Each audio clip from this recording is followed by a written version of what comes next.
Boa noite a todos, aqui presentes. É com muita alegria que a gente retorna nesta casa, que nos acolhe com tanto carinho, com tanto amor. A gente vem falar hoje um pouquinho sobre o nosso mestre. Essa frase que ele nos trouxe no momento: eu vim para que tenham vida e a tenham em abundância. Então vamos tentar sair daqui entendendo um pouquinho o que é essa vida e abundância que ele tentou trazer para todos nós aqui. Esse estudo ele é uma continuação do estudo que a gente fez da obra que nós começamos aqui. Depois podem acessar lá a página da Joana de Anjos do YouTube, que o Bruno aqui grava para todos nós. O estudo do livro A Caminho da Luz, que é uma obra de Emmanuel, trazida por Chico, que vem trazendo desde os primórdios da formação do nosso planeta e vai se culminar aí com os tempos que nós temos agora, os tempos de regeneração.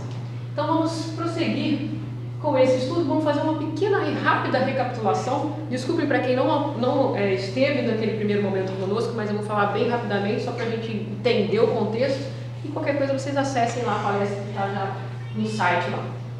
Então, Emmanuel nos traz que esse grande orbe que hoje nos recebe em nosso hospital escola foi retirado daquela nebulosa solar pelas mãos do Cristo, que modelou aquele fluido cósmico, naquela chama incandescente, modelou, e hoje nós temos esse planeta que passou por bilhões e bilhões e bilhões de anos se resfriando e formando-se. E ele trouxe para a gente que as primeiras formas de vida aqui foram os seres unicelulares, conhecidos também por a gente como as verdadeiras amebas. São seres simples que tomaram as primeiras formas de vida, e esses seres foram se evoluindo e crescendo até ganhar a saída dos oceanos e dos mares, ganhar a Terra como seres ainda primitivos, como a gente conheceu com a era dos dinossauros, aqueles répteis que de anfíbios passaram a répteis e ganharam no nosso solo, e também se desenvolveram os minerais, os vegetais e tudo mais. Prosseguimos então com a evolução dos animais, e Emmanuel nos traz que os primeiros primatas a receberem as mônadas, o espírito, esse princípio inteligente individualizado, ele culminou também com a evolução dos primatas, dos símios, que a gente chama dos macacos. Então, por isso, às vezes, a gente tem confunde, que nós viemos dos macacos, mas isso foi uma evolução que aconteceu lá nos arquitetos siderais, lá no plano espiritual, onde todo aquele corpo físico foi sendo preparado para receber o espírito.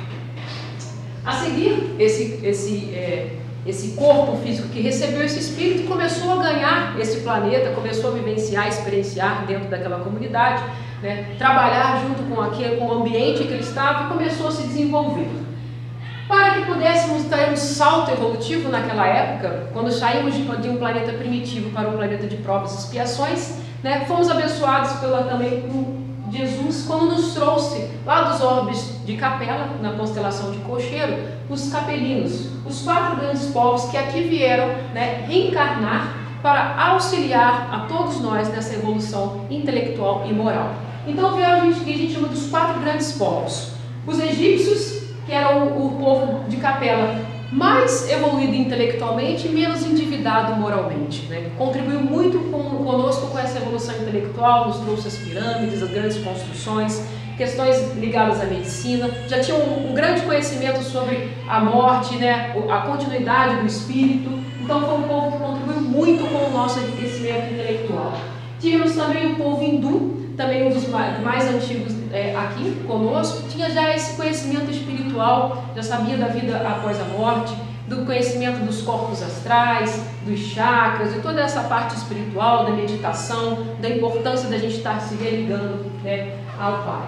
Tivemos também os arianos, que eram aquele povo indo-europeu, que pela sua capacidade de revolta, por ter tido o degredo, saído do que eles chamavam de paraíso, que era a Capela, saíram de lá revoltados, aqui não queriam, e com essa revolta, com essa questão de querer buscar o paraíso perdido, adentram e vão ganhando as terras da Europa e disseminando toda a população desse nosso planeta, e descobrindo novas terras.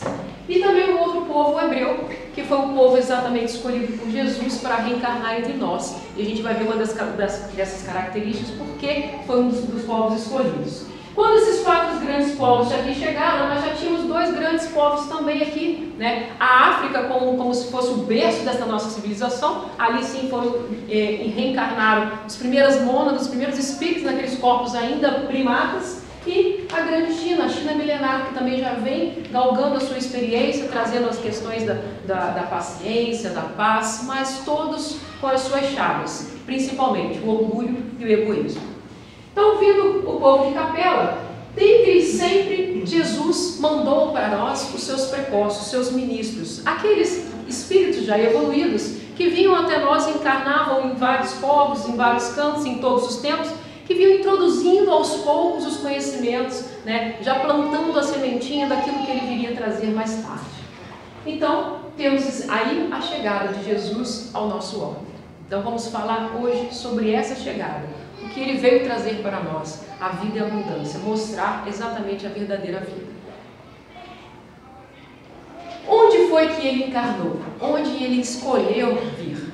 Como a gente disse, entre aqueles 4 grandes povos, vindos de Capela, antes deles serem degradados lá daquele planeta, Jesus reuniu a todos e disse: vocês vão, né, porque lá onde Capela passava, exatamente no processo que nós estamos hoje, no planeta de provas e expiações para a regeneração. Então lá já não cabiam mais aqueles espíritos que eram empedernidos no mal, que ainda se compraziam em fazer o mal. Aquele planeta já não comportava mais aqueles espíritos. Então eles foram degradados para um planeta primitivo, o nosso, para colaborar conosco. Então, esse povo hebreu era um povo mais conciso, mais homogêneo, né? Já tinham a ideia do Deus único, do monoteísmo. Então, por isso, um dos motivos de Jesus já encarnar entre eles foi esse, a questão da ideia do monoteísmo. E também Jesus disse para nós: eu vim para os doentes. Era um povo mais endividado moralmente no planeta de Capela. Então, por isso, Jesus, um desses 2 motivos foi dele ter vindo neste povo, que já estava mais preparado para a ideia que ele via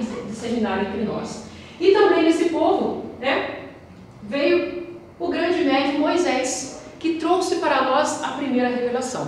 Né? No livro do Evangelho segundo o Espiritismo, o primeiro capítulo vem falar exatamente das 3 revelações, e que Jesus não veio destruir nada de que Moisés trouxe para nós lá naquela época, mas ele veio fazer cumprir essas leis. Aqui nós éramos ainda muito rebeldes, né? Não aceitávamos muitas coisas, então Moisés precisou vir dar um freio em nós. E ele falava: não, nós não podemos fazer isso, não podemos fazer aquilo. Então nós não podemos matar, nós não podemos roubar, nós não podemos, né? Tudo era um não, um impositivo, porque era aquilo que a gente entendia naquele momento. Nós não tínhamos ainda a capacidade de entender o que Jesus veio nos trazer, que era a lição do amor, da fraternidade, do perdão. Então naquela época foi importantíssimo termos Moisés como trazendo a primeira revelação. Então, nesse contexto, vem Jesus, nesse povo. E aí, diz Emmanuel, que por duas vezes se reuniram próximo ao nosso orbe, ao nosso planeta, as consciências crísticas. Né? Jesus é uma dessas consciências crísticas do universo, que comandam as galáxias, os planetas. Quando foram essas 2 vezes que essas consciências se encontraram ao redor do nosso planeta? Alguém sabe? Lembra do que a gente conversou? A primeira vez foi quando exatamente aquela nebulosa foi retirada do Sol para formar o planeta. Então, naquele momento, quando se decidiu que Jesus iria modelar esse orbe, todas essas consciências crísticas se reuniram para ter aquela capacidade energética e possibilitar essa modelação do nosso planeta. E a segunda vez é exatamente quando vem Jesus encarnar no planeta Terra. Então, antes dele vir, essas consciências crísticas novamente se reúnem ao redor do planeta para aquele evento que marcou e marca a nossa história até hoje. O maior evento que aconteceu dentro da nossa história, que é a vinda de Jesus. Então, Emmanuel nos traz no texto: nas vésperas do Senhor, se movimentam as entidades angélicas do sistema, das proximidades da Terra, ou seja, de todo o universo, adotando providências de vasta e generosa importância. A lição do Salvador, Jesus Cristo, deveria agora resplandecer para os homens, controlando-lhes a liberdade com a exemplificação perfeita do amor. Exatamente, aquela liberdade que nós não soubemos direcionar, que matávamos, que roubávamos, né, que passávamos por cima de todos os direitos dos nossos irmãos. Aí sim Jesus vem para nos mostrar com o exemplo do amor. Muitos esperavam que ele viesse o quê? Para a guerra, né? Para tomar o poder lá do povo romano, dos Césares. Então viria com armaduras, com espadas, mas ele não veio com armaduras nem com espadas. Ele veio exatamente, né, com as suas principais lições, que eram o amor, a tolerância, a educação e o ensinamento, o aclaramento. Então Jesus não tinha compromisso com a revolução, mas sim com a nossa evolução. Então ele não veio e não precisou, né, botar a mão em nenhuma espada, em nenhuma armadura, não precisou guerrear, nem derrubar nenhum sangue. Mas ele, com a sua palavra e com o seu exemplo, ele veio nos mostrar aquilo que era necessário para a nossa evolução. A grande lição. Então, como estava, né, o planeta naquele momento que ele veio entre nós? E aí, Emmanuel nos traz. O mundo é um imenso rebanho desgarrado, ou seja, né, uma bagunça. Cada povo fazia da religião uma nova fonte de vaidades, salientando-se que muitos cultos religiosos do Oriente caminhavam para o terreno franco da dissolução e da imoralidade. Quais eram esses cultos? Dos egípcios, dos hindus, né? Aqueles primeiros que já cultuavam a religião, os seus deuses. Então, toda aquela religião que era, às vezes, muito somente para os iniciados, para aqueles que tinham acesso a poucas informações, tudo isso era uma grande revolução e uma bagunça que estava. E aí, no livro Depois da Morte, Leon Denis vem também descrever para a gente a seguinte situação. Um pouco antes da nossa era, ao mesmo tempo em que a potência romana cresce e se estende, vê-se a doutrina secreta recuar, perder sua autoridade. Doutrina secreta, a dos egípcios. Os verdadeiros iniciados tornaram-se raros. O pensamento se materializa. Os espíritos se corrompem. A Índia está como adormecida no seu sonho. A lâmpada dos santuários egípcios apagou-se. A Grécia, abandonada aos retóricos e aos sofistas, insulta os sábios, proscreve os filósofos, profana os mistérios. Ou seja, desfaz de tudo aquilo que tentava nos mostrar aquilo que era o certo. Os oráculos emudecem, a superstição e a idolatria invadiam os templos. A orgia romana desencadeia-se sobre o mundo com suas saturnais, suas luxúrias desenfreadas, suas embriagações bestiais. César, imperador e Deus, entroniza-se numa apoteose ensanguentada.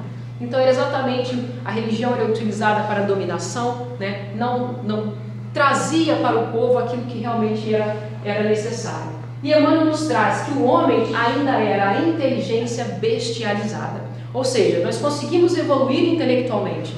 Todos os desafios que eram impostos para a gente em construções, né, em poder aquisitivo, em fazer e acontecer, nós conseguimos ir. Mas nós orientamos toda essa nossa evolução para quê? Para a indústria da guerra. Era a conquista de terras, conquista dos povos, escravizar aqueles que ali estavam. Então era a lei do mais forte. Então tudo era direcionado para este campo. E aí sim, nós temos a vinda de Jesus. No meio de toda esta bagunça que estava, que nós mesmos fizemos, nós temos a vinda de Jesus. E a sua primeira lição já é qual? A lição da humildade. Esperávamos que Jesus viesse nos templos, né? Nos templos sagrados, entre os que tinham poder, né? Que detinham o poder naquele momento. Mas não. Jesus, em sua primeira lição, nos traz e vem na manjedoura, trazendo para a gente já o exemplo da humildade que tanto ele pregou, né? A primeira bem-aventurança trazida por ele. Bem-aventurados os humildes, né? Eles ganharão o reino. Então ele traz para a gente a grande lição, né? A exemplificação, e entrega para nós o código da fraternidade e do amor. O que seria esse código da fraternidade e do amor que Jesus nos trouxe? Quem tenta? O que seria esse código da fraternidade? O que nós seguimos hoje? Qual é a nossa conduta, aquele que direciona a nossa moral? O Evangelho, a boa nova, as boas notícias, né? Então o Evangelho quer dizer a boa nova. Lá no templo de Roma, né, exatamente as boas notícias eram trazidas através do imperador. Então a boa nova, a boa notícia, o Evangelho. E Emmanuel nos traz o Evangelho de Deus, que esse Evangelho é interpretado e trazido, exemplificado para todos nós em vários planetas que temos aí habitados nesse universo infinito, pelas consciências crísticas que aqui foi Jesus. E Kardec nos traz que esse evangelho é o código moral universal. Então, se você conseguir, direcionar a sua vida através do evangelho trazido por Jesus, você consegue viver em qualquer planeta deste universo, porque é ele que reina, o evangelho de Deus trazido por essas consciências crísticas. E onde está escrito esse evangelho? Onde estão escritos esses ensinamentos? Nos livros? Onde está escrito esse evangelho? Ninguém? Na nossa consciência. Opa, sabia! Isso aí, Então, quando fomos criados, o Pai, Deus, já colocou esse evangelho em nossas consciências. Mas a gente precisa que alguém venha nos mostrar, venha nos auxiliar a expressar todos esses ensinamentos, as leis divinas. E exatamente, na nossa consciência está esse evangelho, aquilo que nós precisamos conduzir. E Jesus vem semeando essas boas novas em nossos corações, para que no decorrer da nossa existência, a gente cultivando e regando, cuidando com muito amor e com muito carinho, a gente vá aí florescendo. Porque nós só temos um destino, que ele falou, é chegarmos a ser as grandes árvores e daremos grandes frutos. E a gente relembra aí a parábola do semeador, Muitas vezes o nosso solo, quando recebe essa semente que Jesus veio trazer, veio nos mostrar, porque já está dentro de nós, mas nos mostrar, o nosso solo é um pouquinho raso, então a semente não consegue brotar. Outros, esse solo ainda está um pouco arenoso, então ela cresce um pouquinho, mas não consegue sobreviver e morre. Outras vezes esse solo ainda está com muitos espinhos, então ela cresce, mas chega um momento que nossos espinhos abafam essa semente e ela morre. Até que o nosso solo se torna fértil, que a gente consegue regar com amor, com trabalho, com servir. E aí sim essa semente vai crescer e dar, com certeza. Essa é a única certeza que nós temos, que seremos árvores e daremos bons frutos. Uns crescem um pouco mais rápido, outros crescem um pouco mais devagar. Mas todos nós seremos grandes árvores e daremos bons frutos. E aí o Verbo se fez carne e habitou entre nós. Então aquele que sabia, que interpretava os dizeres, os ensinamentos do nosso Pai, esteve entre nós, encarnou. E aí Emmanuel nos diz, o Cristo inconfundível. Por quê? Porque muitos às vezes dizem assim, mas o que Jesus falou, lá naquela época dos egípcios já se falava, os hindus, os grandes áreas também já tinham falado isso, Grandes pensadores já tinham falado, então ele não trouxe nada de novo. Sim, ele não trouxe talvez nada de novo, mas o Evangelho não é dizer coisas novas, mas sim exemplificar e vivenciar as verdades antigas que nós não conseguimos aí interpretar e exercer e exemplificar. Então ele traz, Emmanuel nos fala que a maioria dos missionários religiosos da antiguidade se compunha de príncipes, de sábios ou de grandes iniciados, que saíam da intimidade confortável dos palácios e dos templos, Mas Jesus, além de não nascer nesse meio, vamos dizer, privilegiado, ele pregou e mostrou, exemplificou dentro do e no meio do povo.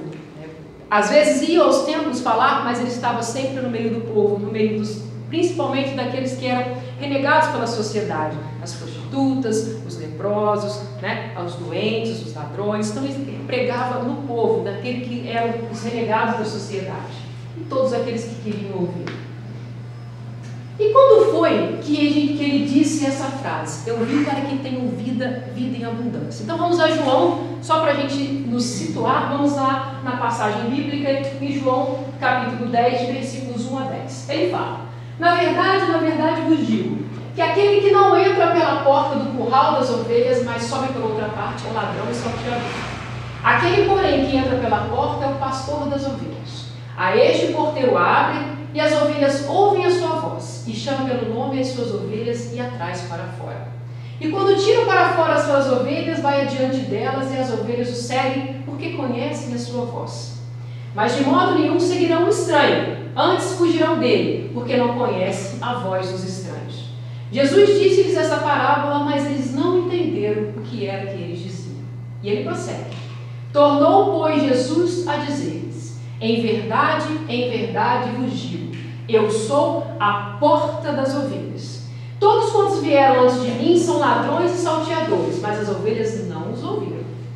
Eu sou a porta. Se alguém entrar por mim, salvar-se-á, e entrará e sairá e achará pastagens. O ladrão não vem senão a roubar, a matar e a destruir.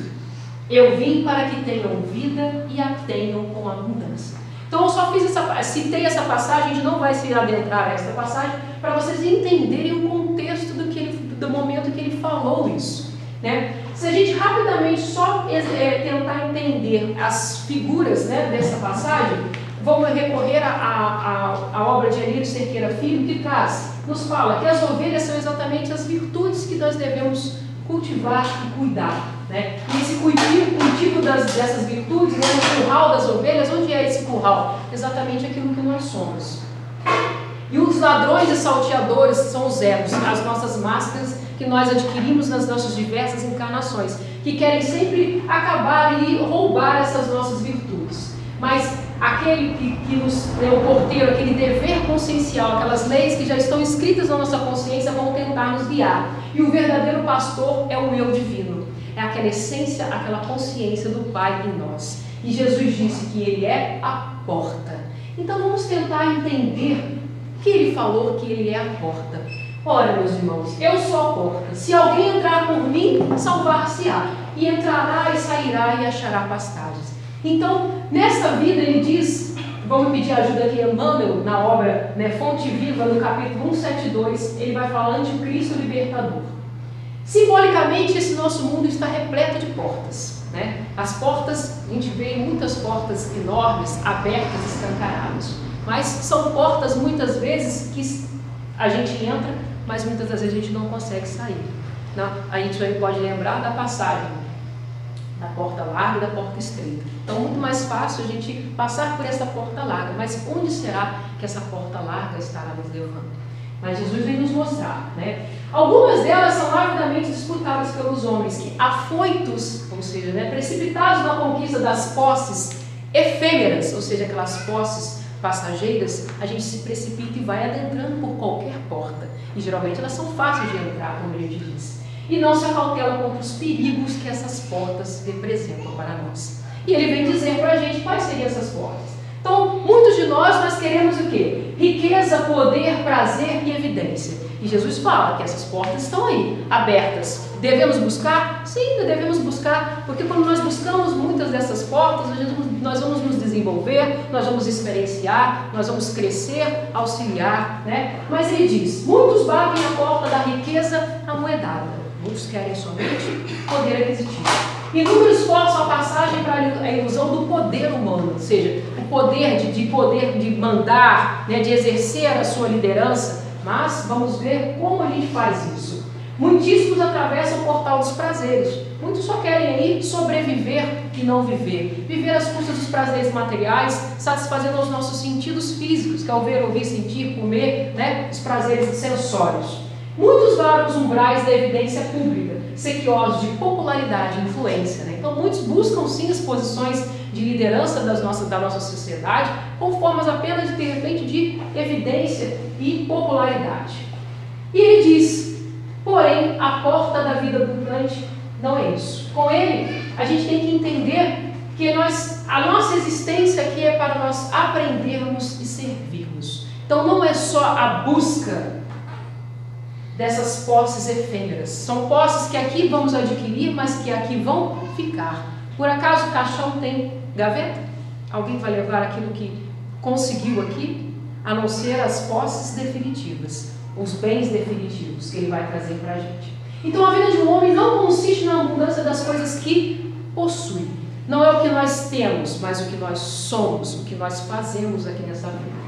E ele diz, nossa vida não consiste da riqueza numérica de coisas e graças, aquisições nominais e títulos exteriores.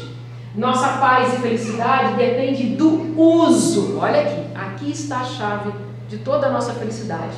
Depende do uso que fizermos, onde nos encontramos hoje, aqui e agora, das oportunidades e dons, situações e favores recebidos de quem? Do nosso Pai. Então, tudo que a gente buscou ali, se a gente busca a riqueza, se a gente busca o poder, se a gente busca a liderança, seja lá o que a gente busque, a chave da nossa felicidade é como nós vamos utilizar, como nós vamos direcionar isso que nós estamos buscando. Então o homem sim poderá reter vasta porção de dinheiro. Claro, a gente quer ter o dinheiro, a gente quer ter o nosso conforto, a gente quer conquistar a nossa casa, a gente quer sim, mas o problema é, o que você vai fazer desse dinheiro? Como você vai se utilizar para conseguir esse dinheiro? Será que vai precisar passar por cima das pessoas? Será que a gente vai precisar roubar? Né? Então, o que você vai fazer, como fazer e o que vai fazer dele? Poderá exercer extensa autoridade, sim. Entretanto, como você se comporta dentro dela? Né? Como você, como chefe de família, como de repente um líder na sua comunidade, como dirigente de casa espírita, como você se comporta tendo essa possibilidade?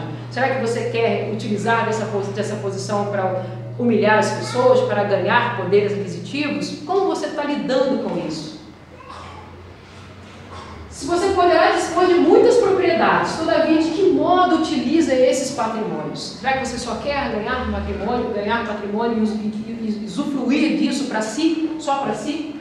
Contará muitos anos de existência no corpo, no entanto, o que você fez desse tempo que você está ganhando neste corpo que você está agora? Muitas vezes alguns têm a possibilidade de viver, passar esta vida com 80, 90, 100, 70, né? Outros com muito menos, mas será que aquele que passa aqui por 20 anos talvez não fez muito mais do que aquele que passou por 80? Então o que nós estamos fazendo do nosso tempo hoje?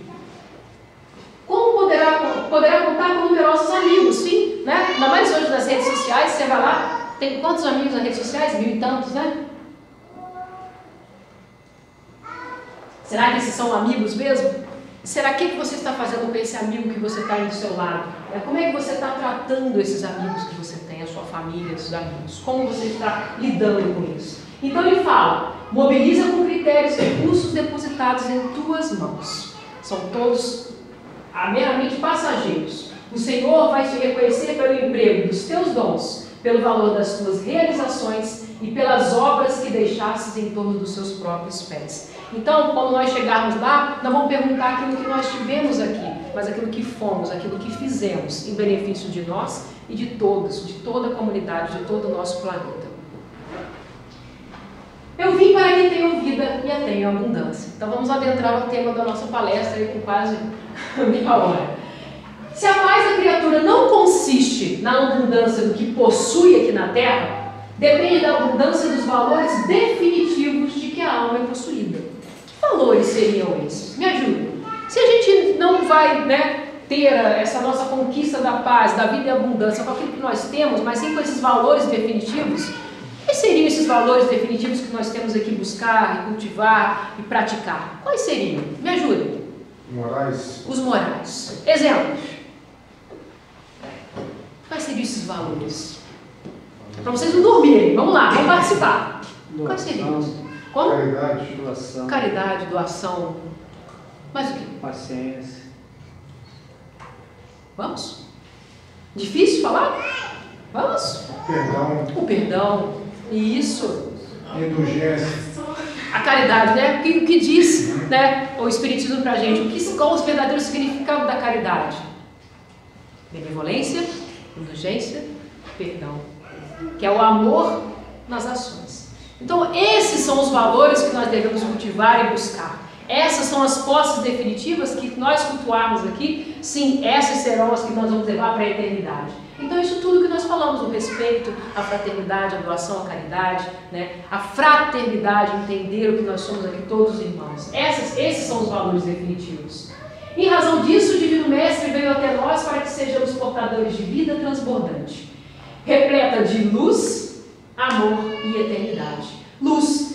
Ele veio nos mostrar exatamente que a luz está onde? Quem é essa luz? Onde ela está? Está aqui na casa espírita, essa luz? Está nos templos aí fora? Está nas nossas casas? Opa, ouve aí, está onde? Dentro de nós. Então ele veio mostrar, acabar com aquela ilusão de que nós temos um Deus que nos pune, mas um Deus que é Pai, que é amoroso e que está dentro de cada um de nós. Então nós não devemos buscar a felicidade em qualquer lugar fora de nós ou em outra pessoa, porque ela está exatamente dentro de cada um de nós. E uma coisa bacana que eu li aqui agora quando eu entrei, eu gosto muito de ler as frases aqui, Se buscas fenômenos ou milagres, está no lugar errado.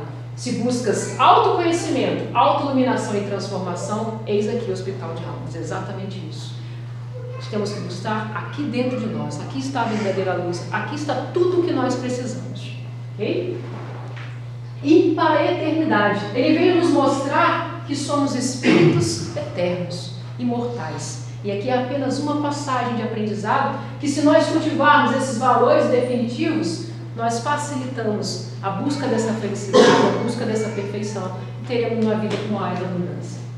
É imprescindível construir um castelo interior, de onde possamos erguer sentimentos aos campos mais altos da vida. Então, às vezes, a gente acha que, construindo e erguendo os nossos castelos exteriores, a nossa vida de aparências, para a sociedade, para todos aqueles que nós queremos mostrar, aparecer, é que nós vamos buscar, conseguir essa felicidade. Não. Ele diz que exatamente esse nosso castelo está dentro de nós. Aquilo que nós devemos construir está dentro de nós. E aí sim, onde nós formos, onde nós estivermos, se esse castelo está construído dentro de nós, nós estaremos em paz e felizes onde quer que nós estejamos. Na casa espírita, no templo budista, na casa religiosa, qualquer lugar, dentro das nossas casas. Quando ele falou, quando orares, entre no seu quarto. Qual é o quarto? Esse quarto aqui dentro. Aqui está tudo que nós precisamos, na busca do nosso autoconhecimento, da nossa autoiluminação. É aí que nós vamos encontrar o caminho. Não nos visitou o Cristo como doador de benefícios vulgares. Veio ligar-nos a lâmpada do coração à usina do amor de Deus, convertendo-nos em luz inextinguíveis. Espiritismo ele não é uma religião. O que é religião? A religião vem da palavra de religar. Então, a religião é um meio que nós utilizamos para nos religar a Deus, a encontrar aquilo que nós perdemos, que é essa consciência de que nós temos Deus dentro de nós. Mas nós fazemos essa ciência, que é do Espiritismo, como uma das nossas religiões. Com ela, com os seus ensinamentos, como o Douglas falou, nos esclarece, nos faz entender como nós vamos nos religar à nossa essência, que é Deus que está dentro de cada um de nós. Vós sois Deus, Jesus falou para a gente. Então, somos pequenas mônadas, pequenos fragmentos desse Pai, dessa fonte criadora. Então, nós utilizamos o Espiritismo para fazer essa reconexão com o nosso Pai. E Jesus veio mostrar isso, que Ele não é nenhum carrasco que vem nos punir, mas Ele é um Pai amoroso que nos quer bem a todo momento. Só que às vezes a gente não consegue aprender pela ternura, pelo amor, pela docilidade. A gente costuma aprender mais pela dor. Então, nós ainda precisamos sofrer para poder aprender, mas Ele não quer isso. Ele quer que a gente faça tudo pelo amor, que Ele disse, Jesus disse que o amor cobre a multidão dos pecados.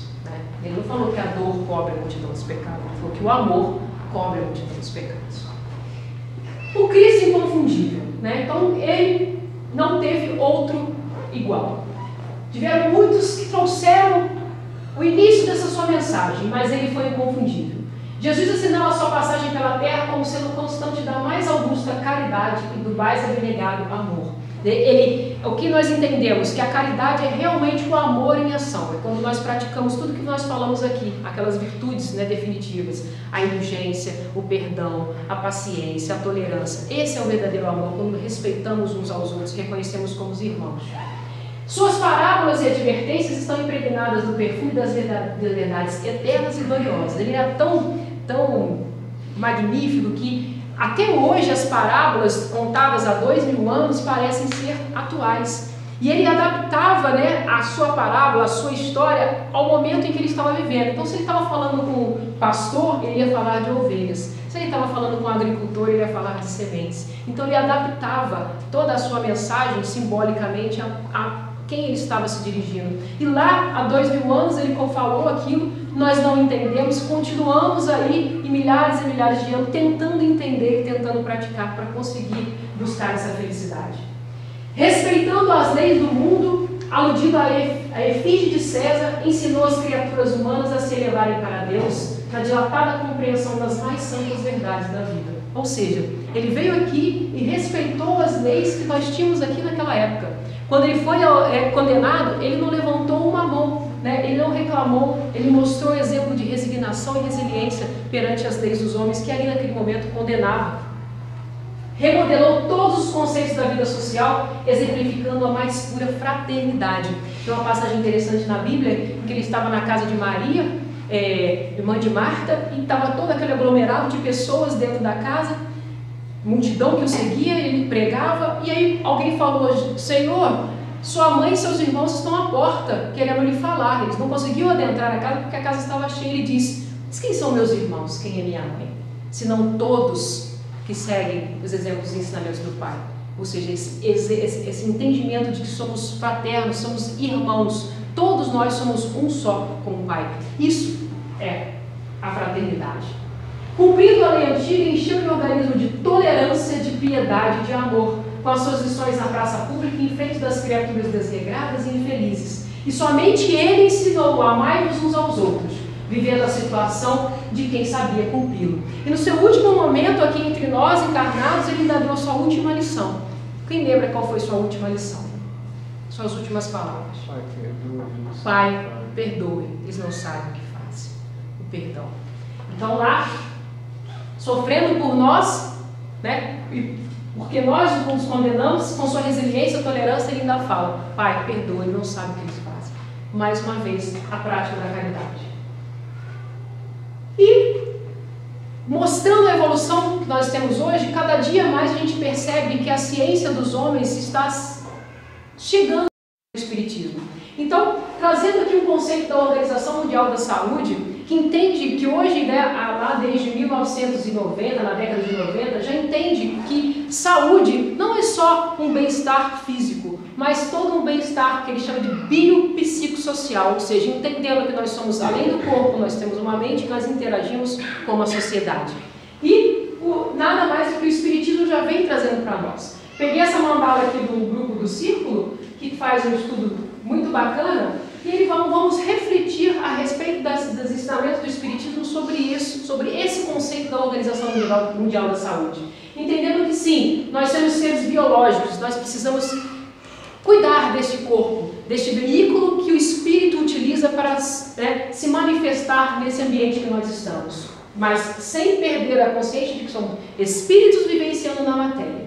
E que nós temos sim uma mente que comanda isso tudo. E tudo que nós temos aqui é mente. E que essa mente que a gente aprende precisa interagir com tudo e com todos. Porque foi assim que nós vamos evoluir. Está lá no Livro dos Espíritos, Lei da Sociedade.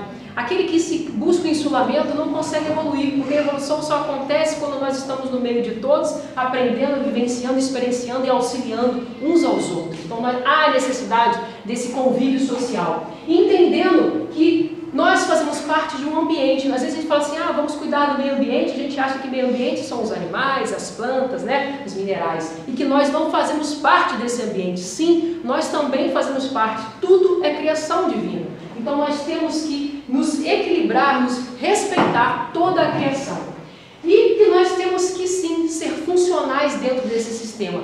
Apesar de nós temos que servir, nós temos que auxiliar. Nós não podemos viver só para nós. Temos que deixar ainda as nossas chagas do orgulho e do egoísmo. Viver também para auxiliar. Porque quando nós auxiliamos, nós seremos auxiliados. Francisco já nos disse: é dando que se recebe. Então é ajudando que nós também vamos ser ajudados. Às vezes a gente acha que está aqui na Casa Espírita participando de campanha do quilo, né, ou ajudando na limpeza, a gente acha que nós estamos só auxiliando.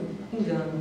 Quando nós auxiliamos, nós somos os mais auxiliados, porque estamos aí praticando várias virtudes que nós vimos aqui: a virtude da humildade, da simplicidade, do apoio, do trabalho, do respeito, da fraternidade. Isso é a vivência do todo. E nós entendemos que para que esse sistema esteja em equilíbrio, nós precisamos estar religados ao Pai. E aí que entra a espiritualidade, que nos traz o apoio, o entendimento, a força quando nós descobrimos que nós somos pequenos, né? Somos Deus e somos um com esse Pai que nos cria. Então, todo esse sistema, quando equilibrado, quando sabemos gerir esse sistema, nós vamos buscar exatamente o que hoje é a moda, né? O pensamento cria, dá forma, e nós, com os nossos pensamentos equilibrados, direcionados, com essa ideia de como somos todos um com o Pai, que devemos cuidar do nosso corpo, da nossa mente, do meio que vivemos, e trabalhar para que todo esse sistema funcione.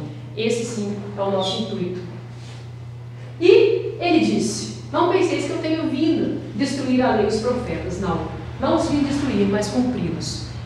Então, desde todo sempre, né, quando a gente viu que os capelinos vindo nos auxiliar, né, todos os seus ministros, todos os seus prepostos, sempre ele nos manda espíritos superiores para nos auxiliar. Francisco, Einstein, todos em todos os seus tempos vêm nos auxiliar. Gandhi, Confúcio, Krishna, todos eles vêm nos trazer essas ideias. Mas a gente veio recebendo as informações e talvez não estamos conseguindo transformar essas informações em conhecimento.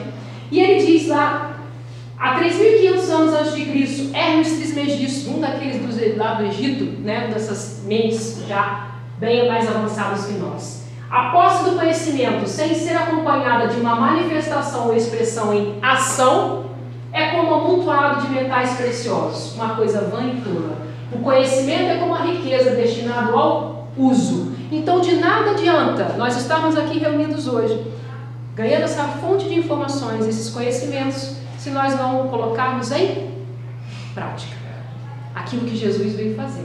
Ele veio pegar todo o conhecimento que foi trazido em todos os tempos e veio colocar em movimento, veio exemplificar, veio praticar entre nós. Então, meus irmãos, não adianta aqui de ficar só ouvindo e tentando entender, mas temos que ganhar as ruas, ganhar a nossa comunidade, ganhar a nossa casa espírita, auxiliar no trabalho, crescer junto com todos, colocar todo esse conhecimento em movimento. Porque quando a gente coloca esse conhecimento em movimento, a gente vai gerar o quê?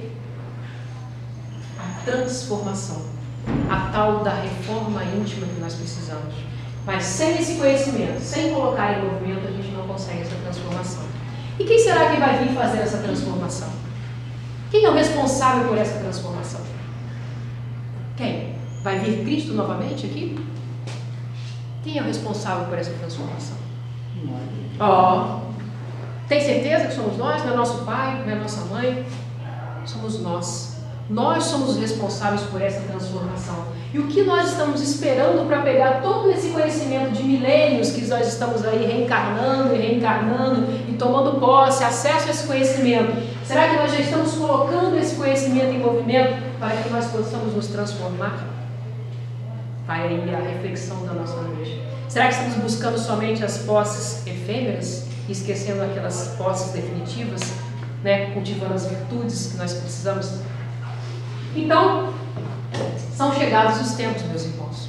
Muitos dizem que já são passados os tempos, né? São chegados os tempos. E se não quisermos o degredo, já ouviram falar do degredo?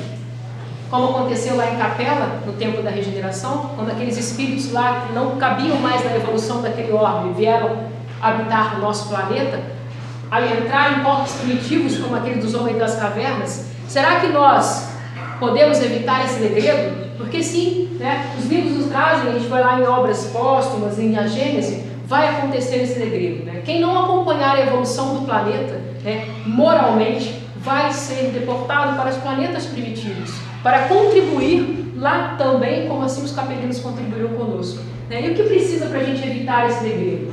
Precisamos do Evangelho onde? Em nossos corações. São tímidos, exatamente. Nós precisamos ter esse Evangelho nos nossos corações. Tem que sair do conhecimento para ganhar o movimento. Mas basta ficar só aqui? Não. Ele precisa ganhar as nossas ações.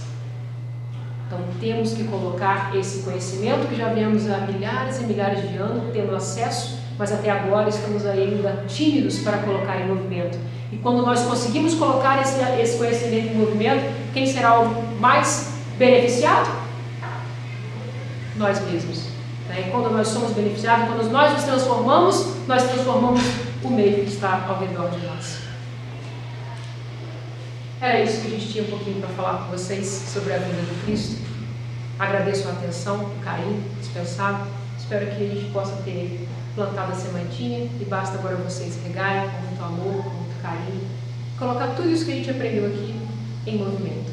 Vão?